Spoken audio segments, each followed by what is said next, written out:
up, y'all? It's Shuffle. I'm pretty sure that all of you are excited for this guide. Specifically, this is the Crusader guide. And so, like everything else I do involving the heroes, I'll talk about the strengths, weaknesses, how to play the character. I'll break down the skills, the paths, the trinkets, and some teammates to pair with them to get you rolling. And of course, we're going to shout out a YouTube member before we start the video. And the member today is Omnipeasant, friend of the show, awesome dude. Makes some really funny DD content and memes for other stuff too. If you want to check them out, I'll link it. But yeah, I really appreciate the support, man. Thank you. And if you want to get a shout out and be part of the membership join community thing, then go down below. There is a link. There's a button too that just says join if you want to support the channel and get some emotes to spam. Starting off, what is Crusader good at? He is a very good support unit. He has multiple ways to do it. He can do it from a few different positions, and then his paths change all of that as well. So he's mostly a support unit before anything else. He can do a little bit of damage, but primarily he is support. Next major strength is that he has burn synergy, the long-awaited burn synergy. The thing a lot of people were hoping for, he has it. He can do burn damage, and he pairs pretty well with Runaway, which we'll talk about later. But if you've been looking for someone else to throw up some burns, this is your guy. Final major strength is that he is very flexible in terms of positioning. It's usually a bit binary in terms of what he can do. It should be he's up front to do most of his stuff or in the back to do most of his stuff, but you can still have him dance around. It doesn't really mess him up too much if he's out of position. So if you want to put him in the back, Holy Lance up to the front and start doing other stuff, you can do that. Next, we can talk about weaknesses for Crusader. He doesn't really have super strong weaknesses, but these are things to consider when you pick him. The first is damage output.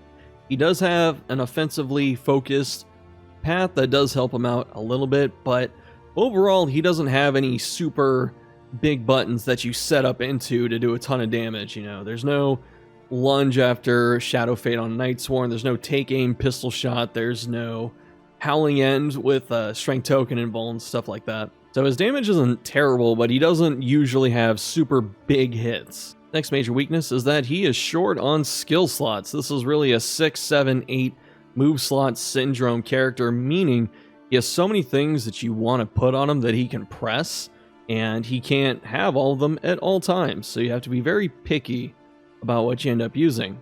His final major weakness is that he has to weave a lot of his skills in and out if you're really trying to maximize stuff that he can do. He has a couple different buffs or cleanses and stuff like that you have to do in between all of his other stuff in order to get the most out of him, especially if you're trying to do damage or tank. Next is the how to play section. How the heck do you play this character? The first tip I have is to be very picky, be very choosy about the skills you give him, because he can do a lot of things, but if you try and have him do everything, it's going to get a little bit overwhelming. So try and have him do a very couple things very well. The next way to play Crusader is to make sure that he can support the team. He does have a couple damage buttons, but he has a ton of support buttons. So make sure that you always have 2 or 3, maybe even 4 sometimes, depending on the build, on to help the team at all times, because that is his primary job. And the other side of that is to make sure you have 1 to 2 damage options. I know I talked about him having to weave in his skills in between doing stuff, and the reason it can be a little difficult is because he's slow. So any buff he sets up is going to be after the enemies go. Any synergy he tries to capitalize on is going to be after the enemies have gone, since it's near the end of the turn. So you have to really make sure that your damage options line up with your support options as well as your team. Next, we come to the skills portion, which these are going to get much longer as we get more heroes on the new path system, which the new characters are. And before we even start that, let's look at the model here. Look, oh my gosh, it's so cool. You can change its weapons and the skin or the paint job or whatever. Looking fantastic. And then I think this next one, this is a reference. I mean, maybe it's some kind of reference, but this is also in DD1. The red and gold Crusader always look really cool.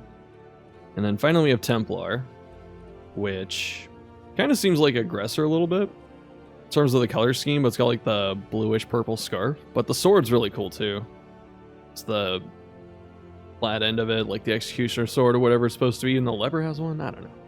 But anyway, so when we're going to talk about some skills here, his default stuff. So with Smite, this is just bonus damage against combo on Wanderer, which is solid. Hellion gets the same thing, but his damage range is a bit tighter than Hellion's, but Hellion has like a higher top end, so that's how they differentiate. Yeah, so if they have combo, just bop them and get some good damage. Stunning Blow returns. I don't think this one's modified by any path, but this is surprisingly good as a stun because he is so slow that, you know, if you're running Runaway or someone else that can put up a combo, they will usually go before him and you can get a combo out. Then you can get a Stunning Blow. So he can actually stun fairly consistently, which is interesting to say the least, but it was alright. It hits for a decent amount and it can stun. And what's nice too is on Mastery, it removes Strength and Crit, which, you know, you don't even have to have the combo for that. It's a pretty good effect. We have Zealous Accusation. No longer meme tier. This move was outright terrible in DD1, but now this is just kind of like a slightly weaker Dragonfly that Runaway has, except that it doesn't put out as much damage. I don't even know if the crit's higher or lower, because his is what, 5 crit? His is still 5, but she moves back and does more burn damage, but they're very similar, and he stays in place, which can be really helpful. Then we have Inspiring Cry. This is back from the first game, except this time it doesn't heal HP as well. That would be honestly busted, the way this game operates. And you heal someone for 2, baseline, not bad, that's Inspiring Tune. And then when it's upgraded, he heals himself for 1 stress. So if he targets himself, which he can do, he can actually heal 3 instead of 2. That's pretty good. Then we have Rallying Cry. This move, and I believe Tenacity, change almost every single time depending on the path, and Rallying Cry on Wanderer is not bad. You know, there's a lot of weaken and daze effects out there, and then upgraded takes weaken off himself, which can be nice, and then it removes stun as well. Stun, not the most common thing, but the enemy can just, you know, skull toss you, for instance, so you always have to have some way to hopefully mitigate that. And then we come to Reap. This is kind of like, I don't want to say it's like Hue, you know, but it's similar in terms of targeting and kinda the same on damage. And the nice part about this though is that we finally get the healing received debuff back. This was something that Hellion had for, no joke, like 2 days a while back in early access, and it returned now. And this can be really nice because there's a lot more stuff that can heal than previously before. So being able to just say, hey, these 2 things cannot heal for as much as normal, nice, you know, works out. And then we have Battle Heal. You can only use this up front except for one of the paths, and 50% healing threshold is pretty nice. Cooldown and use limit, pretty fair, and you can heal yourself on upgrade, but otherwise solid. You know, what's really nice is you don't have to really focus on running one of the other main healers like Plague Doctor or Flagellant or something like that, because you can just run this. He fit like, just as his DD1 counterpart did, he actually fills a lot of roles pretty well. Next is Bulwark of Faith. This is actually a pretty good tanking move just as it is, you know.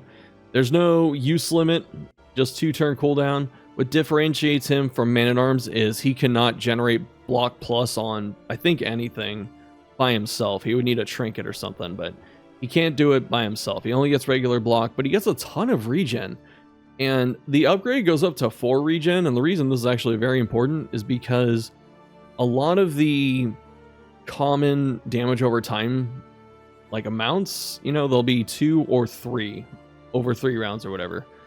And so this 4, the fact that this is 4 points instead of 3 means you actually outpace if you, or one of the dots, if you just get hit, you know, by 1, or if you get hit by 2 different ones, you know, you can almost keep up with it. So pretty nice. And he gets 3 taunt.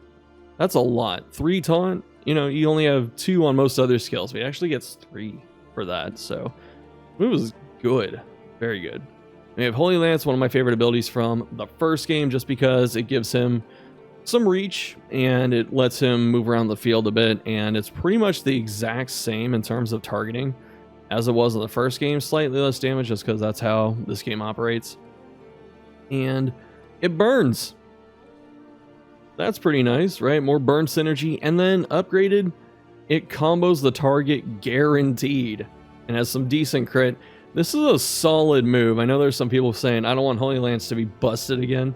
And I wouldn't say it's busted, but this one, it's solid. This is a very solid move in this game. And we have Radiance, which kind of synergizes with Zealous, so you get a little bit of regeneration, and your range skills get some piercing. I think you only have one range. No, Holy Lance's range. I forgot about that. So you have 2 range skills that also burn. So Radiance really synergizes with that. And you get the bonus damage, res piercing and stuff, which is nice. And extra regen. This dude has so much regen coming out of like pretty much anything. And it's cool. You know, we have a self-healing tank. And we have Tenacity. This move does change on every single path he has and always does something different. So on Wanderer, you give the target block, and then upgraded, you can also give yourself block and both targets debuff resistance. Let's look at the first path. This is probably going to be, I would imagine this is like a fan favorite at first because, you know, it's Aggressor. It's all about the damage. You get the bloody outfit. And the only things that change are Smite, Reap, and Tenacity. So you're going to see that on all of them, that Tenacity changes. But for Aggressor, since those are the only 3 skills that change, that's not like the old pass system where there's just a bucket load of stats that show up as well. We only change 3 skills. Makes my life easier too. And those 3 are Smite, Reap, and Tenacity, as I said. So Smite, instead of getting bonus damage on combo, this stress heals them when he kills something, guaranteed, not just like the normal stress heal amount. And then also, if they're burning, then you can execute them. So if they have 1 Death Armor token, you go through the first one and they'll drop dead. If they have 2, when this is mastered, you'll kill them outright. And honestly, the two execute on this is pushing it, because 1 execute is all right. You know, there are a few times where it's nice to have. Most of the time it doesn't matter ultimately, but execute 2, that gets through a lot of stuff. There are a lot of enemies that go down to execute 2, so I'm very, very surprised he got that. So even though he doesn't get the bonus damage, he can just snipe kills very, very efficiently. Next one is Reap. Reap also gets execution and only stops at 1 execute on mastery, but still get the healing debuff, and if he kills something, he gets strength. That's pretty nice. And finally, we have Tenacity, and this is what I was trying to say, right? Like, Tenacity just changes. It's a totally different skill on every single path, and it's really interesting. So Tenacity on this, if the target is burning, then he can heal himself, and when it's upgraded, he gives himself debuff res. This is what I was saying before at the start of the video, where, you know, if you want him to be self-sufficient, you have to, like, Tenacity, Zealous, and then hit them, you know? So it's better to have someone else to do that part for him, like the burning, and so that way you get more effective uptime out of Tenacity in this case. But, I mean, this is going to be a common theme. Next, we have Templar. I have unequipped skills. Yes! Okay. I don't know why the outfits are out of order. That always bothers me. But we have Templar. Looking cool Joker. The armor black? Oh, I didn't even notice that. Look at that. Ooh. Shoulder plates. Very nice. Alright, and so what's changed here is still Smite. I think Smite changes on all of them as well. Rallying Cry. No, Smite doesn't change on the last one. And then we have Rallying Cry that changes, and then Tenacity again. So Smite goes from being a damage focus move on Wanderer and Aggressor to just being a self-sufficient move on Templar. You get to heal some stress on combo, which is nice. I actually wouldn't spend my combo tokens on this though, just because they're so precious. And he can already heal his own stress with Inspiring Cry and stuff. I mean, it's not bad to have it, but I definitely shy away from this on this path. And then next we have Tenacity. So this time, Tenacity gives him block, and then healing received. And then upgraded gives him debuff resistance. Like, really nice to see someone get some form of debuff res, because it's been pretty lacking in the roster as a whole. And then we come to Rallying Cry, and it's a guard skill. So we have someone else that can guard now. But what's really cool with this Rallying Cry is that it doesn't give him blocks, so it's still kind of a risk to him, but you still guard the other target. And since it doesn't give him block, he's more likely to take damage. And so if you ever re-up this and you have regeneration, you can give it to the target or use it preemptively and do that. You know, just hit the regeneration, drop it on the target next turn. And then if it's upgraded, you know, and you're running your own regeneration, then they can copy it. So you double up on that. He's a really interesting healer if you choose to pursue something like that. And then finally we come to Banneret, which is probably my favorite out of the three, just because it really changes up how he acts. I don't think it's the best. I'm not quite sure which one's the best. It might be Aggressor, since the game is so damage focused, but I would say that Banneret is still very, very fun. So he goes from being like a frontline support or damage healer or whatever to a backline version of that. And Holy Lance doesn't get changed by this pass, surprisingly. But what's really interesting is you might do a double take at first because it says Zealous, and then you look at Zealous and like everything's the same except where you shoot it from. So instead of being a frontline cleave, you know, hitting the other front line, it flips. So it goes to a backline ability hitting the enemy backline. So if you want to pair this with, what is it, Occultist, Eldritch, Spaghetti or whatever, Ceiling Spaghetti, and Plague Grenade, you know, those kinds of things. Abyssal Artillery, that's what I was thinking of. But yeah, so there are a lot of things that hit the back, and now he can join in and combo them. Comboing back rank targets isn't the most impressive thing to do, just because usually they go down so fast. But you know, it's nice to have the option if you choose to use that. And the next is Battle Heal. So Battle Heal changes to not healing him personally. The cooldown is, I believe, the same, but then you get an extra use. But instead of only being restricted to the front, he can use it everywhere. This is very close to how it was in DD1 outside of being a flat heal instead of percentage. So if you want him to be like a main healer and like stress healer and stuff like that, this is probably what you're looking for. And then next is Rallying Cry. This one is really interesting because it doesn't have like any text, but what it is it immobilizes the entire party every 3 turns or every 2 turns. So a lot of us talk about how good the Dreaming Generals trophy is that locks your team in place. Now you get that as a skill every couple turns, but it's not as brain dead as the trophy where you just throw it on and forget about it. But with this, if you understand the enemies, the boss, what it's going to do, or if you're at risk of moving, or if you just don't want to move your team after like a lunge or a point blank shot, for instance, you can hit Rallying Cry and everyone's stuck in place for a turn. So it's a really interesting ability that I definitely recommend checking out. And finally, Tenacity again changes. And on Banneret, it gives the whole team block and removes daze and stun on upgrade. Pretty nice.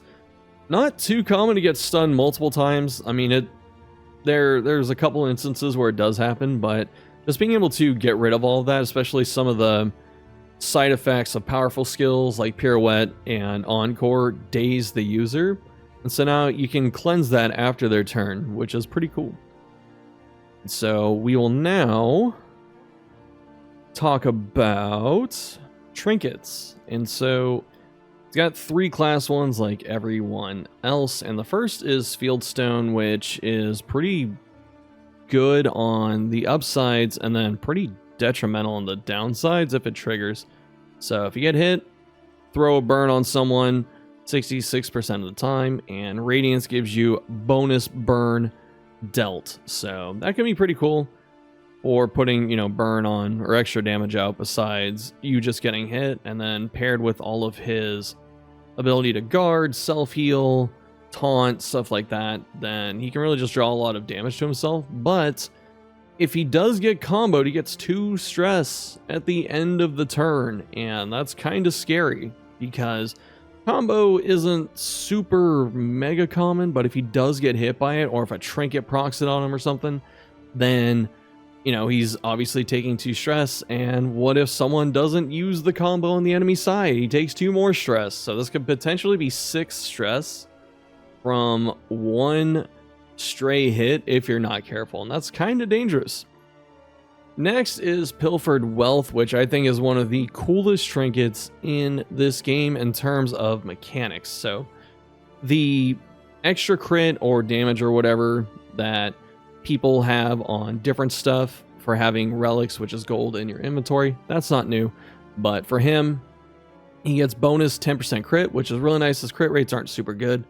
And then target, if you hit them with Reap, you can steal their positive tokens, not copy, steal. It's a lot like Highwayman. So you can wipe out a lot of tokens if you keep spamming Reap over and over on enemies. And that's pretty nice, honestly. And it's thematic because in the first game, he was a kleptomaniac and he stole things before you could loot it. So this is really playing into his old history. And then finally, this is what's cool. So Reap will randomly take away 2 relics from your inventory 1 out of 3 times on average. I didn't know that they could even make something like that for this game, where it's like, yeah, we'll take stuff out of your item or your inventory, and you know, that's just part of the mechanic. I guess it should make sense because they can add stuff to your inventory like blood, so shouldn't be that hard to think about, I guess. But I don't know, I thought it was cool. This is like perfect, you know, there's just one of the funniest, coolest trinkets that have been in this game.